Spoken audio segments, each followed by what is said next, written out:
evangeliza una comunidad sanadora? Número uno, mediante la iglesia.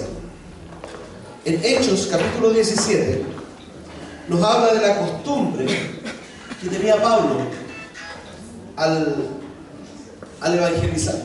Decía, Hechos 17, versículo 2 y 3, dice así: como era su costumbre, Pablo entró en la sinagoga y 3 sábados seguidos discutió con ellos. Basándose en las Escrituras, les explicaba y demostraba que era necesario que el Mesías padeciera y resucitara. Les decía, este Jesús que les anuncio es el Mesías. La sinagoga era el lugar de reunión de los primeros cristianos. Una vez que Jesús ascendió a los cielos, los cristianos se reunían en la sinagoga judía. No existían iglesias, no existían templos cristianos como lo hay ahora. Y para ellos, la sinagoga cumplía las funciones que la iglesia cumple hoy. ¿Qué función cumple o debería cumplir la iglesia en el día de hoy? ¿Alguien me puede decir en una palabra qué función debería cumplir la iglesia hoy? ¿Alguien? Una palabra, nada más. ¿A ver? Evangelismo, bien. Acoger, muy bien. Amar, muy bien. Servir, perfecto. Enseñar la palabra, sí. Discipular. ¿Alguien más por acá? ¿Qué función debería cumplir la iglesia? Bendecir. ¿Algo más? Compartir. Muy bien. Muy bien. Permítame agregar algo más a todo lo que ya han dicho. La iglesia, en resumen, no debe ser un puente. Debe ser un puente entre Dios y el hombre. Disculpen. Esa es la función que podríamos resumir todo lo que ustedes acaban de decir. La iglesia cumple la función de puente entre Dios y el hombre. La iglesia debe ser un lugar en que la gente que no conoce a Dios se debería sentir más acogida en la tierra. Debería ser el lugar en la tierra donde se sientan mejor bienvenidos, más amados, más apreciados. Sin embargo, a menudo pasa que llenamos tanto de tradiciones, de reglamentos, de lenguaje evangélico nuestras iglesias, que ya dejan de ser apreciadas por los no cristianos como un puente, sino como un muro. ¿Se entiende? Y quiero reforzar esta cosa, porque la iglesia no está llamada a ser un muro. La iglesia está llamada a ser un puente para la gente. Tú y yo, cuando hablamos de la iglesia, hablamos de tú y yo. Nosotros estamos llamados a ser puentes, no muros.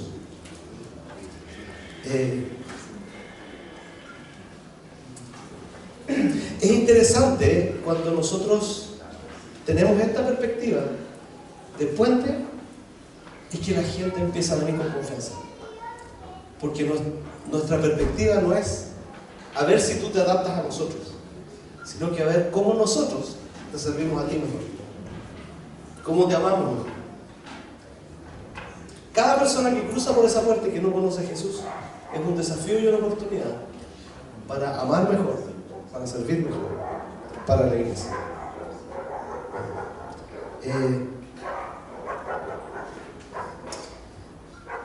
Quiero hacer un pequeño jueguito. Si me acompañan sería lindo. A ver, Dani, ¿puedes venir? Muy bien. Roldi, ¿estás por ahí? Roldi, ven.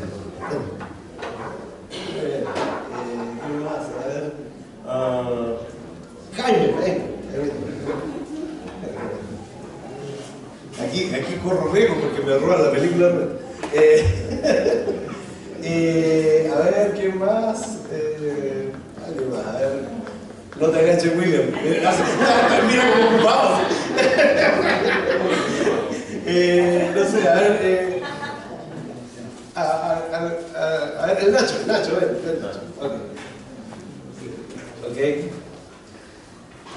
Y, a ver, ¿hay algún niño por aquí? Ahí está. No. ¿No está la Sami? No. ¿Está la Sami? No. ¿Está la Sami? Sí. Tráiganla a la Sami. A ver, uno más. Ya,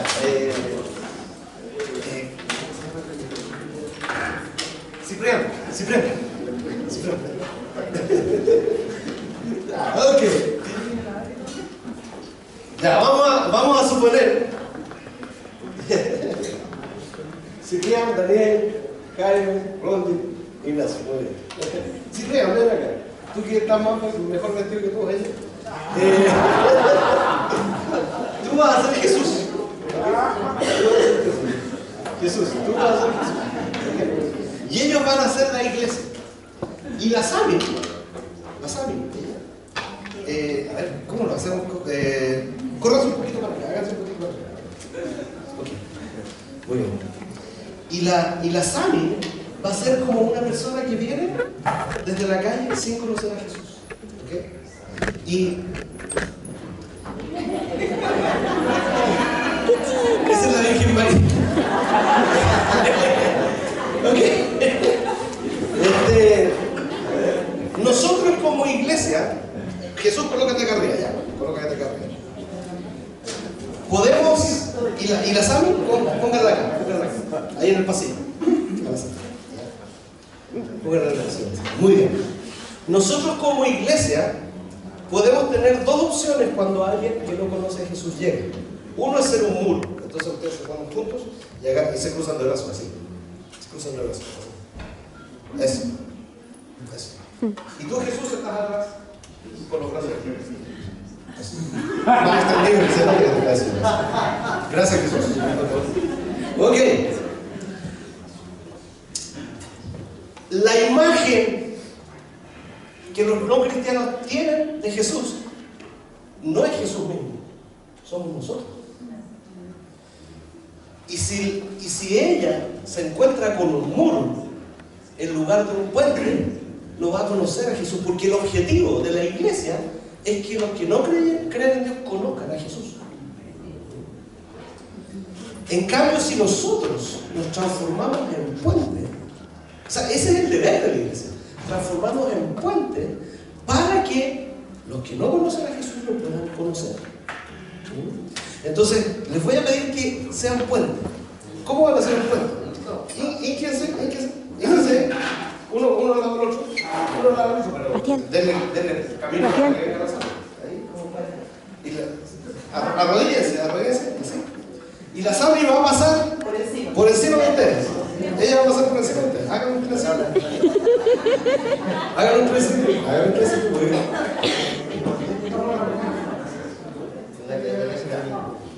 Agáchese. Bien agachado. No tiene problema de hacer. Y la Sami, y ustedes se tienen que adaptar para que ella pueda caminar y conocer a Jesús. Camina, Sami, camina. Eso. Y eso es el paso. Y ella no lo quiere. A ver, alguien más grande. Víctor, no. El Nacho puede pasar. Él puede pasar. Alguien flaquito. ¿Tenemos un flaquito aquí o no? Michelle. A ver, ella. Ven. Camila, denle un aplauso a la Camila. Muy bien. Entonces recuerden esto. Como iglesia, ¿se dan cuenta que es difícil ser puente? ¿Se dan cuenta? No es tan fácil. Es más fácil ser muro, es más fácil pararse así y decir, tú tienes que ser como nosotros. Entonces, la única forma, ahí va, de que fíjense, la única forma de que la gente llegue a Jesús es que nosotros nos convirtamos en un puente y no en un muro. La imagen que el mundo tiene de la iglesia es la imagen que tú y yo le damos. La imagen que el mundo tiene de Jesús es la imagen que tú y yo le damos. Si llegan a la iglesia y se dan cuenta de que empiezan a darse cuenta de que la gente pone barreras con doctrina, con que tienen que llegar vestido de cierta forma, que siempre tienen que estar bien, ¿no? Que llegan con malas actitudes. Yo me acuerdo alguna vez fui a una iglesia de un pastor que yo quiero mucho, aquí en San Bernardo me invitó, y a mí me trataban fantástico. Siempre fui muy bien recibido, siempre he sido muy bien recibido en esa iglesia. Pero un día me di cuenta que entre ellos se trataban muy mal, muy mal. Y el sonidista le gritaba a los músicos, y los músicos le gritaban al sonidista, y llegaban de mí, pastor. Yo pensé, o sea, qué lindo que me traten bien, pero imagínense si yo fuera una persona que no soy cristiana. ¿Qué pensaría? ¿Que esa iglesia está formando puentes o está formando muros para que yo conozca a Jesús? Está haciendo muros. El maltrato entre nosotros crea un muro, porque ¿saben qué? Otras personas te ven, otras personas me ven cuando yo trato mal a alguien. Se cansó el puente ya. Hay una parte del puente que no funciona muy bien. Denle un aplauso a los muchachos. Gracias a la Cami. Denle un aplauso fuerte a la Cami también. ¿Por qué? La iglesia no puede ser un muro, tiene que ser un puente. Dios la diseñó así. Dios puso la iglesia para mirar con compasión al perdido, para dejar de lado los prejuicios y transformarnos en puentes. Puentes para que los que no conocen a Jesús sean salvados. La verdad es que yo no hubiese llegado a Jesús si gente a mi alrededor no hubiese hecho la función del puente. Porque lo que yo representaba en ese momento, yo no era digno de estar en una iglesia cristiana. No era malo, pero la verdad es que no encajaba. Pero alguien tuvo que bajarse a la altura para que yo pueda venir y ser parte. ¿Qué muros ponemos? Ponemos la religiosidad, ponemos el lenguaje religioso, ponemos una actitud de juicio, la vestimenta. El cristiano no fuma, no toma, no baila. O una forma de compartir el evangelio golpeadita, así como agarrando a palos a la gente.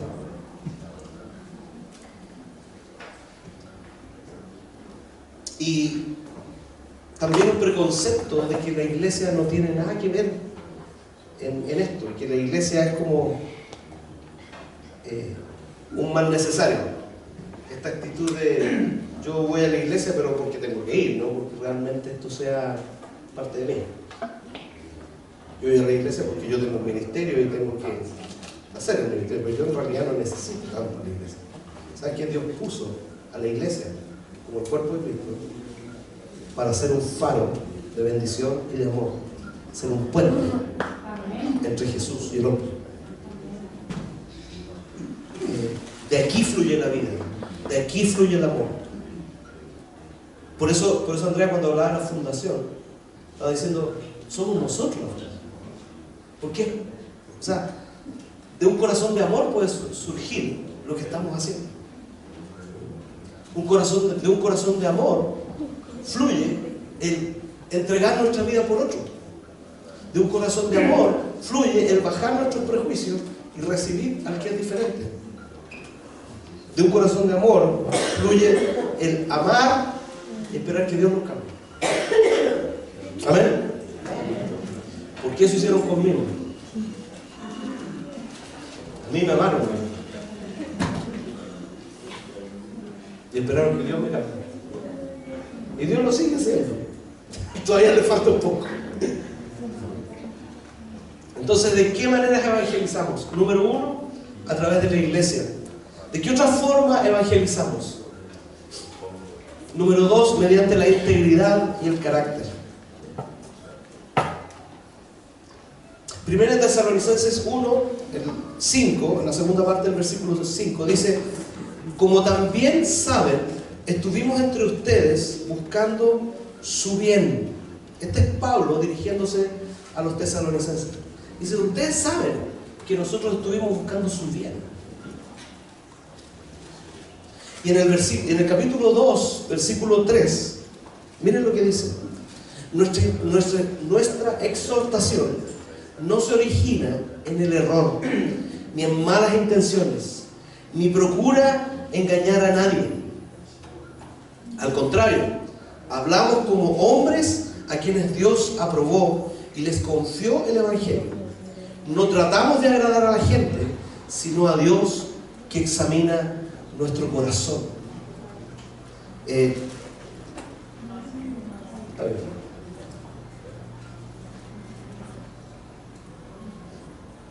El otro no apareció. Crea, está en la Biblia. Versículo 5 dice: como saben, nunca hemos recurrido a adulaciones, ni a las excusas para obtener dinero. Dios es testigo. Tampoco hemos buscado honores de nadie, ni de ustedes, ni de otros. ¿Cómo evangelizamos? Mediante el carácter. Mediante el carácter, mediante un carácter aprobado por Dios, mediante la integridad. En tu pega nadie te va a decir nada si todos roban plata y tú robas un poco. Nadie te va a decir nada. Si todos roban y tú robas, nadie te va a decir nada. Pero si todos saben que tú eres cristiano, te van a echar el ojo. No te van a decir nada, pero te van a observar. ¿Por qué? Porque nuestro carácter y nuestra integridad son un medio de evangelización. Cuando alguien es íntegro, a pesar de que todos los demás hacen lo que no conviene, ¿sabes qué? Eso llama la atención.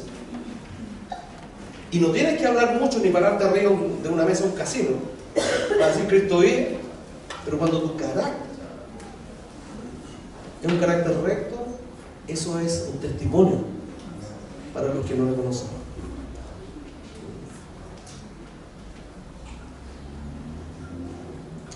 Cuando buscamos dar cariño a gente que no necesariamente todos le dan cariño.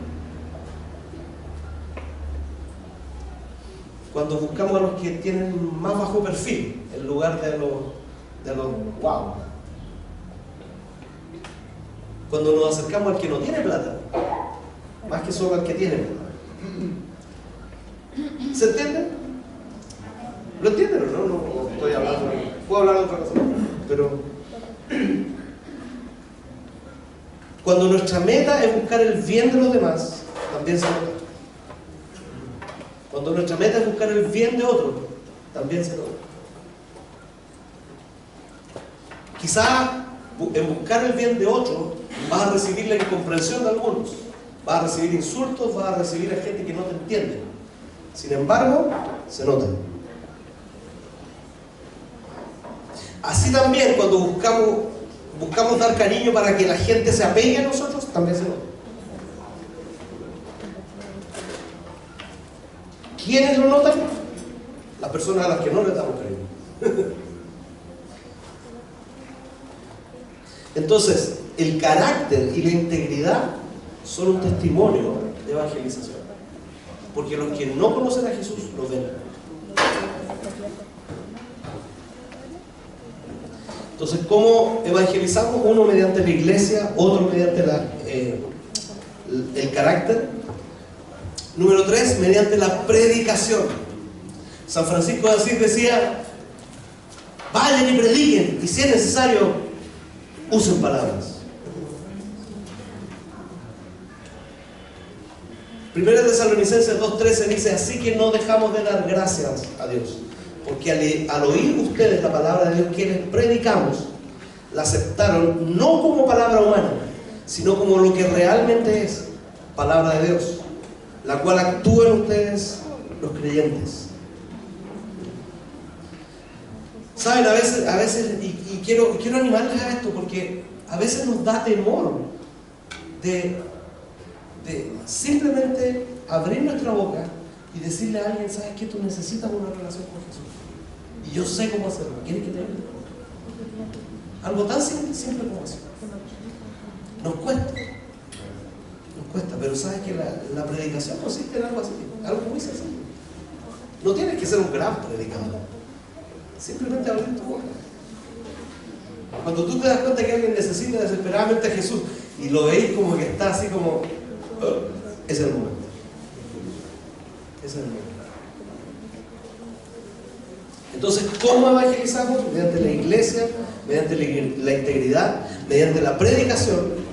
Número 4, mediante el poder del Espíritu. 1 Tesalonicenses 1, del 5 al 6, dice: porque nuestro evangelio les llegó no solo con palabras, sino también con poder. Es decir, con el Espíritu y con profunda convicción.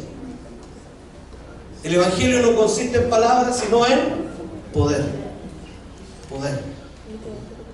El poder del evangelio. Yo era de esas personas que pensaba que no había que orar por un enfermo si antes no recibía a Cristo. Que primero tiene que recibir a Cristo, ¿no? Entonces se me murieron hartos voluntarios.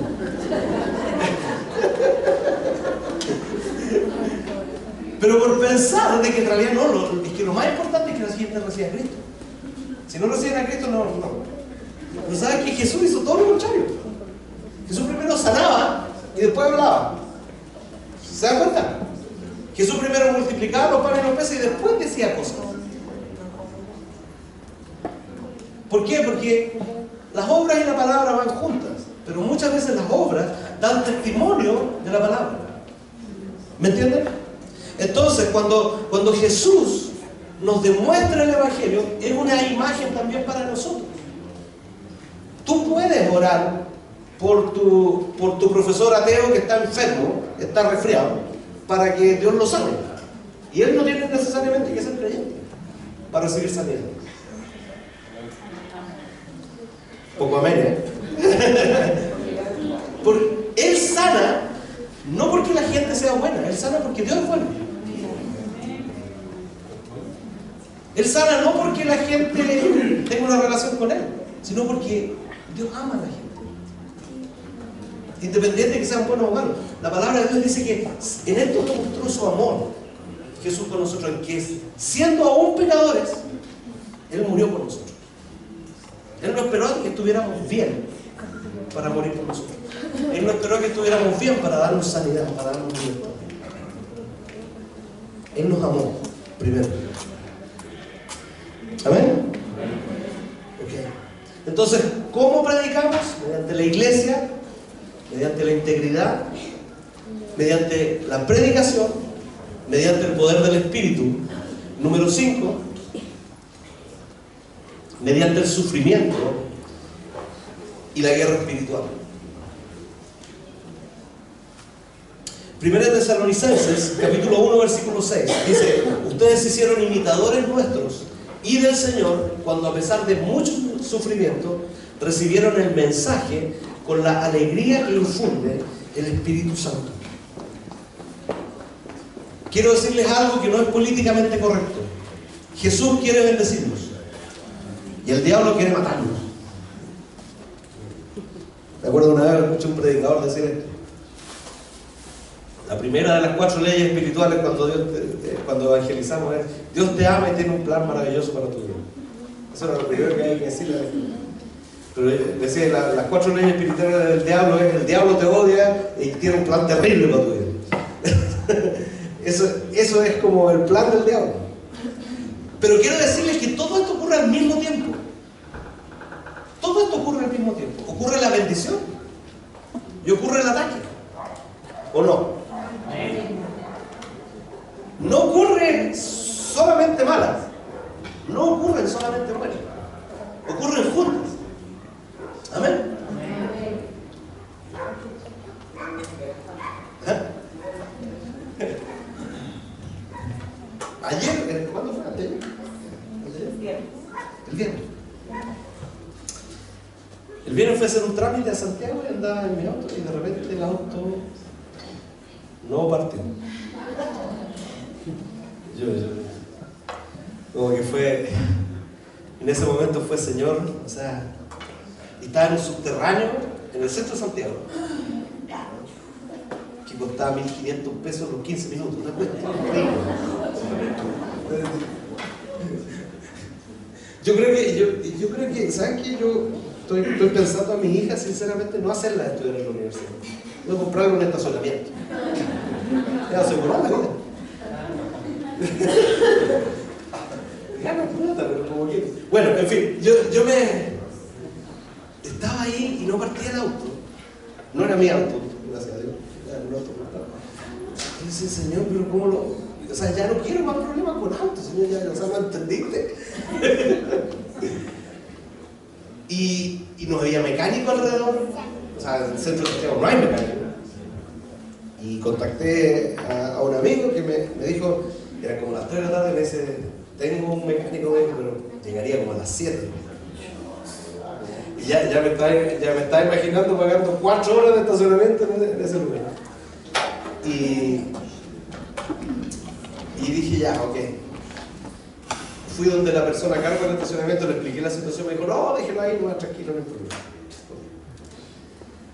Me llamé a Andrea y con esa empatía que le caracteriza a mi esposa, le dije, mi amor, ¿sabes que estoy aquí? Le conté la situación, me dijo, bueno, ¿qué me dice? A mí, busque un mecánico. Yo también te quiero. Pero me dijo algo. Claro, yo me dijo, voy a ir corriendo a ayudarte.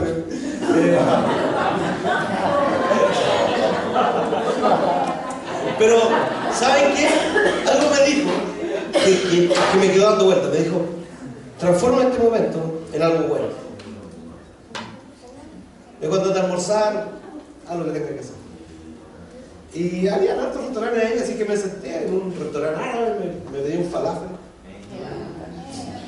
un café turco así, a la vela, y me puse a hacer un montón de llamadas que tenía pendientes, de llamadas a personas que habían venido a la iglesia, o llamadas a personas de la iglesia, y a orar por ellos y a contactarlos. Me eché toda la tarde en eso. Me secuestré el restaurante. Y se quedaron los puros calzones ahí, la mesa levantada, y yo le daba. Tuve básicamente como 3 o 4 horas haciendo lo que tenía que hacer, aún en medio del problema. Y quiero decirles esto, ¿sabes qué? Tus problemas no pueden frenar la obra de Dios en ti. Pero tú y yo tenemos que darnos cuenta de eso. No podemos quedarnos paralizados porque tenemos un problema. No podemos quedarnos paralizados de hacer la obra de Dios nosotros porque no tenemos plata en el bolsillo. No podemos quedarnos paralizados de hacer la obra de Dios a través de nosotros porque se nos va a echar a perder el auto. No podemos quedarnos paralizados porque no sé, que no tengo pega. Precisamente en ese momento es cuando Dios nos dice esto que me dijo Andrea a mí. Transforma este momento en algo bueno. ¿Amén? Amén. ¿Por qué? Porque las cosas buenas y las cosas malas ocurren al mismo tiempo. No es como que Dios nos dice, ahora te voy a mandar una buena, pero no te voy a mandar ninguna más mala todo el día. No. Todo ocurre junto. Todo pasa junto. La cuestión es cómo transformar nuestros problemas en algo bueno. ¿Saben? Los primeros cristianos del siglo I, segundo y tercero, que experimentaron persecución, eso fue un testimonio para la gente que vivía alrededor de ellos. ¿Saben por qué? Porque cuando eran torturados, o eran quemados, o eran ejecutados por causa de Cristo, ellos morían con gozo. Y eso a la gente que miraba les decía, wow, esta gente tiene algo diferente. Yo creo que ninguno de nosotros en estos momentos está siendo perseguido por el Evangelio, pero ¿sabes qué? En medio de tus sufrimientos, cuando tú pasas por la prueba con gozo y haces lo que tienes que hacer, a pesar de los problemas, a pesar de que tu hijo se porta mal, a pesar de que tu nuera es una vaca, a pesar de un montón de cosas, ¿sabes qué? Si tú sigues haciendo la obra de Dios, si tú sigues haciendo la obra de Dios en tu vida, eso es evangelización para los que están alrededor. Porque alguien dice, ¿cómo puede hacer esto esta señora? A pesar de que la gente de su familia son terribles. ¿Entienden? Aleluya. ¿Me entienden? Pero no sé si le hace sentido. ¿Hay algo que te mueve en medio de los sufrimientos? ¿O los sufrimientos solamente te paralizan?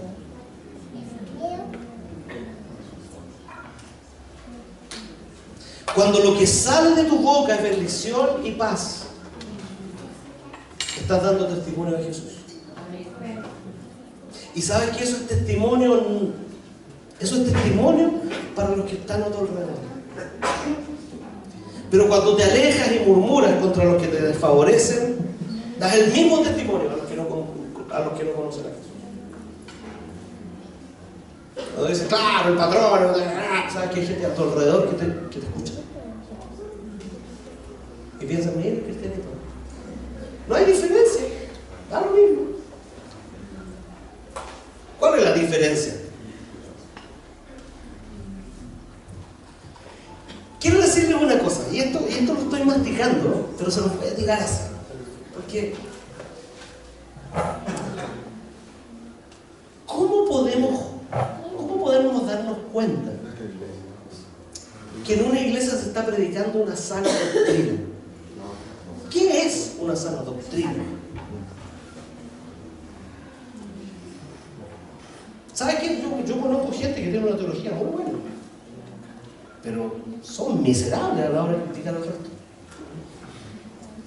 ¿Sabes qué? Cuando tú estás en una iglesia donde la palabra que se predica produce que la gente ame más, cuando tú estás en una iglesia donde la gente se empieza a tolerar más uno por los otros, cuando empiezan a vivir una vida de más gozo, de más paz, a pesar de los problemas, ¿sabes qué? Estás en una iglesia donde se predica la sana doctrina. Pues yo no estoy de acuerdo con todo lo que se dice, es otra cosa. Pero cuando tú estás en una iglesia donde la gente produce fruto del Espíritu, ¿qué es el fruto del Espíritu? Amor, gozo, paz, paciencia, benignidad, bondad, mansedumbre, templanza, fe, pureza. Mira, se ve con pureza. Si la palabra empieza a producir eso en la gente, ¿sabes que estás en una iglesia que tiene sana doctrina? Si la iglesia es lo único que produce gente tránsfuga, ¿sabes que hay algo raro? Y claro, y vienen a la iglesia y levantan su mano. No hay paz, no hay gozo, no. ¿Sabes que hay algo que no está bien? Eso es sana doctrina. Lo otro es teología. Y en eso hay para todos los gustos. Aquí hay 500 iglesias más, 500 teologías más. Usted puede elegir. Pero el fruto del Espíritu es lo que determina la sanidad de lo que se enseña en una iglesia. Amén.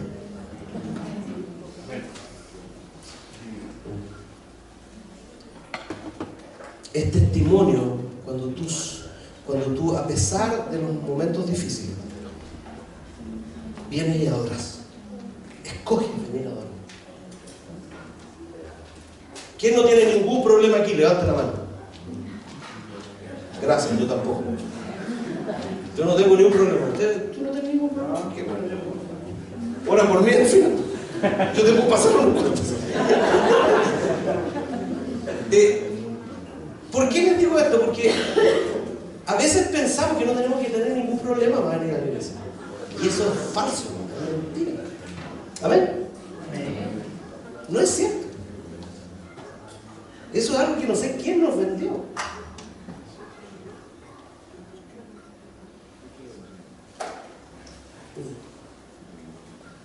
Es testimonio no como, oh, qué espiritual que es el hermano, que viene a la iglesia, sino que, pucha, si está aquí a pesar de todo lo que está viviendo, es porque hay algo que le da vida a este hombre o a esta mujer. Y eso es testimonio. Y quiero decirte esto: cuando tú bendices a pesar del dolor, eso no es testimonio solo para ti, sino para tus hijos, para tu cónyuge, para los que están a tu alrededor. Quiero dejarlos con una última cosa. Fredo, música.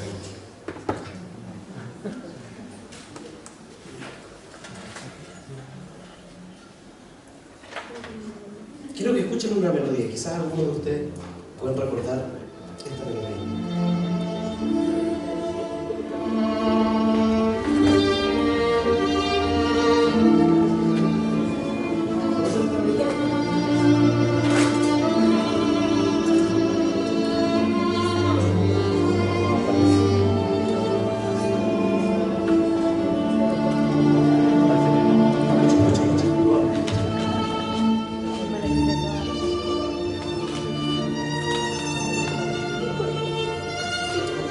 ¿Alguien ha escuchado esa melodía? ¿Alguien vio la película La lista de Schindler? Bueno, esto sígueme nomás, déjala ahí. Hoy día en la mañana venía para acá y puse la radio y estaba este tema.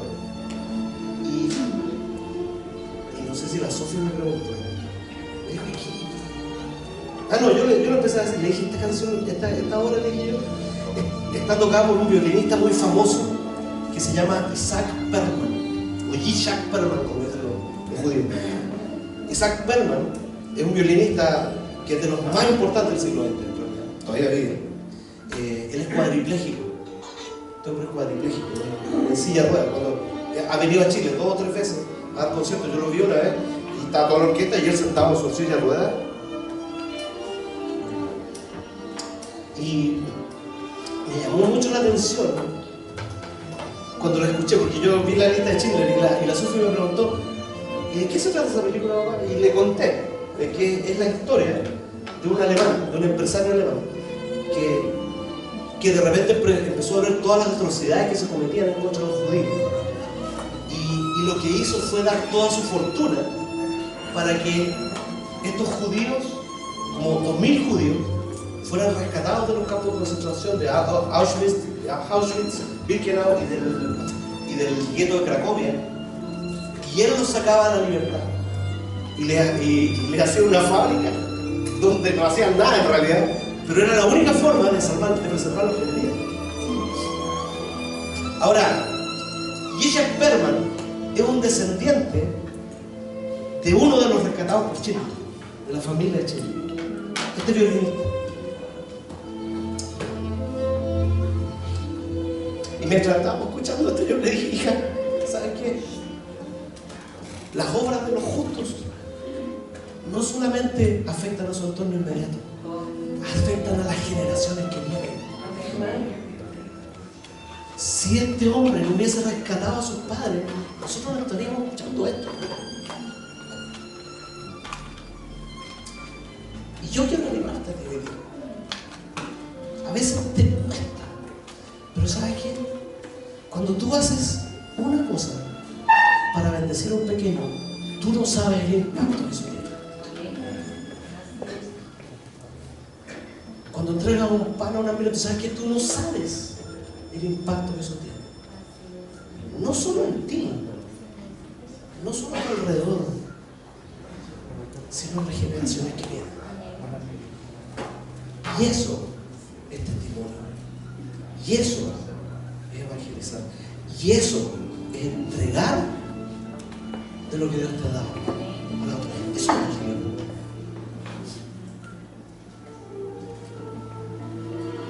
Las obras de los justos no solamente afectan a su alrededor, a su entorno inmediato, afectan a las generaciones que vienen.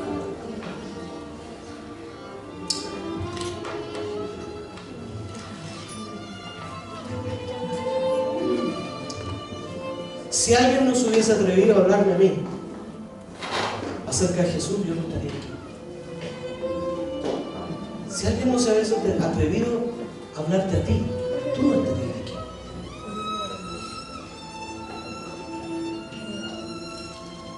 O si alguien te hubiese mostrado un testimonio distinto de un evangélico que el que tú conoces o que el que venden por la televisión, probablemente tú no estarías aquí. Las obras de los justos afectan a la generación.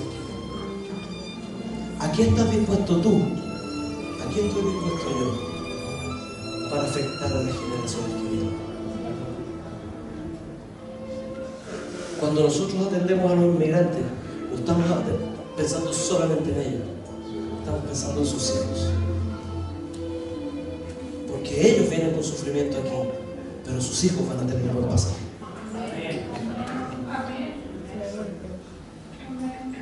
Y afectamos generaciones. Quizás ustedes han sufrido, queridos, pero las obras de los justos impactan a sus hijos y a sus nietos. Dice hasta la tercera y cuarta generación. Así que hoy día les pido que se pongan de pie. Vamos a orar. Y quiero pedirles esto hoy día. Simplemente que si tú quieres ofrecer esto al Señor,